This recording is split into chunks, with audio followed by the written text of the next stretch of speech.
So आपलं काय आहे आता चेक करा वेलोसिटी आपली युनिफॉर्मली इन्क्रीज होतीये. सो जेव्हा वेलोसिटी युनिफॉर्मली इन्क्रीज होणार तेव्हा आपलं ऍक्सेलरेशन काय असणार आहे कॉन्स्टंट असेल. Acceleration is constant. त्याच्यानंतर आता B to C मध्ये वेलोसिटी चेंज होतीये का नाही. जेव्हा वेलोसिटी चेंज नाही होणार तेव्हा ऍक्सेलरेशन काय असणार आपलं 0.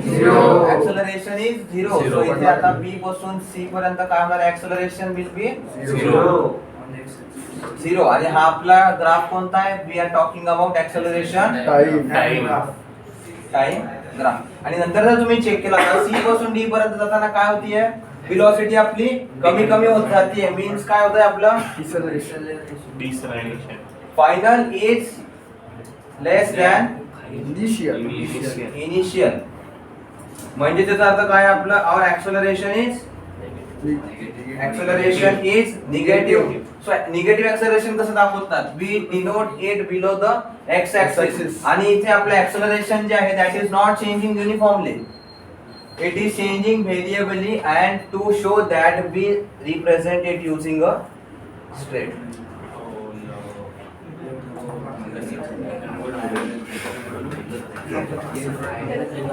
आणि एक मिनिट स्ट्रेट लाईन अशी आहे ना जस्ट सी हियर.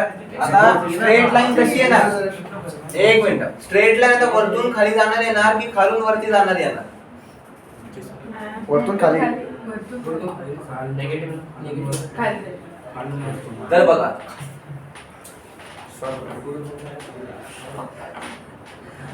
तर मी आता एक असं ग्राफ बनवतोय की ही बिलो आपलं ऍक्सेलरेशन वरतून खाली येत आहे अँड एक दुसरं ऍक्सेलरेशन आहे आपलं खालून वरती.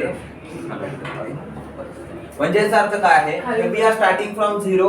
दिस is -1, this is -2 and this is -2 and this is -1 and then 0. So -2 पासून जर 0 ला आपल्या टाइम सोबत ऍक्सेलरेशन वाढत वाढत चाललंय म्हणजे काय होतंय स्टॉप इन्क्रीज होते ऍक्सेलरेशन. ऍक्सेलरेशन इन्क्रीज होतंय का हो बंद होईल. Acceleration is decreasing. -2 म्हणजे काय आहे ज्याचा मॉड्युलस किती होईल -2 चा 2 म्हणजे पहिले 2 चा चेंज आहे मग नंतर तो चेंज 1 चा होईल आणि त्याच्यानंतर तो चेंज होणारच नाही.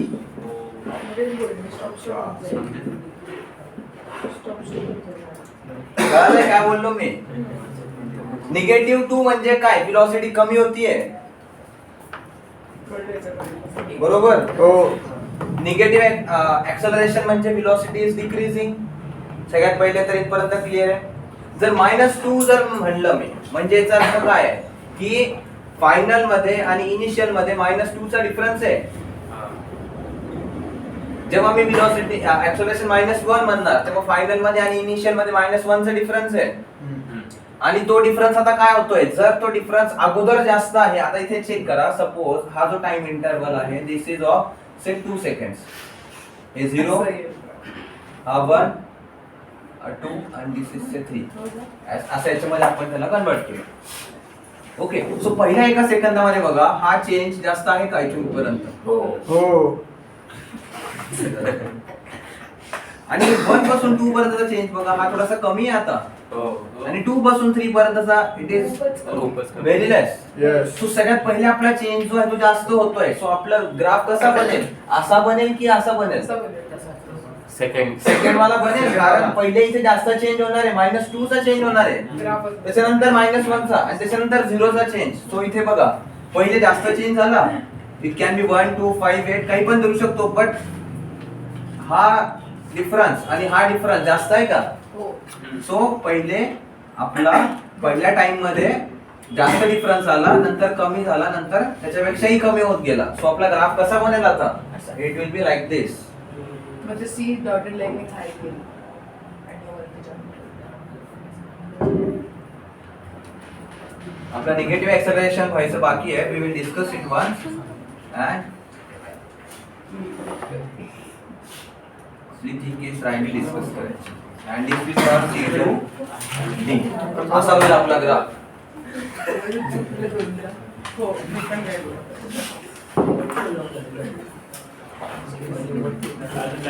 थोडं कन्फ्युजन आहे. तुम्हाला काय होमवर्क साठी क्वेश्चन देतो, Yes, sir. You do it.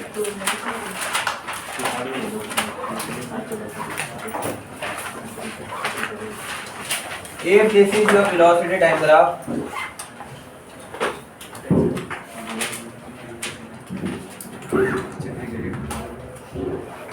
draw its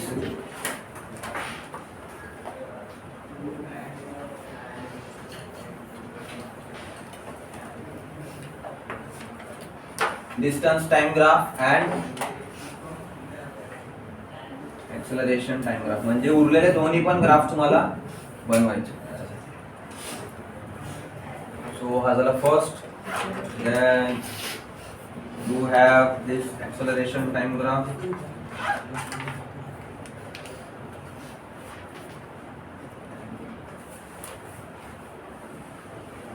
हा वाला क्वेश्चन, ये वाला, हा क्वेश्चन सॉल्व करो.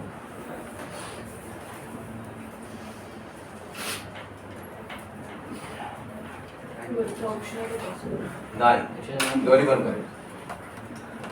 याच्यासाठी फक्त you find the velocity time graph.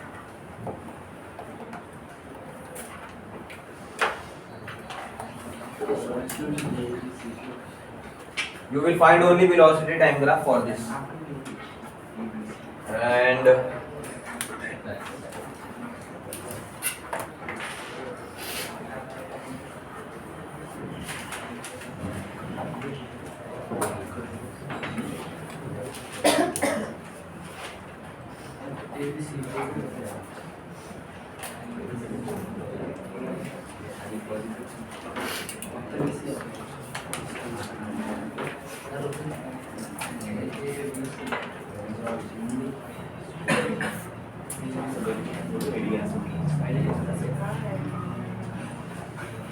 you will find its acceleration time graph.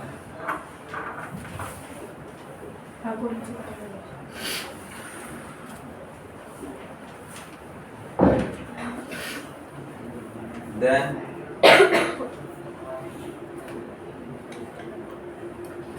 if this is your velocity time graph, then you will find its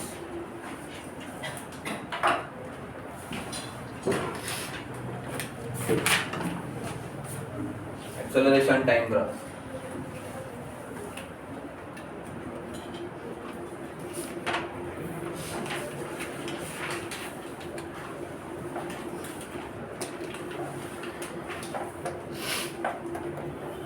बस एवढे 4 question, या 4 क्वेश्चनचे 5 आन्सर्स. कोणते 5? 1, 2, 3, 4 आणि 5. क्वेश्चन 4 आहेत पण आन्सर 5 5 आहे.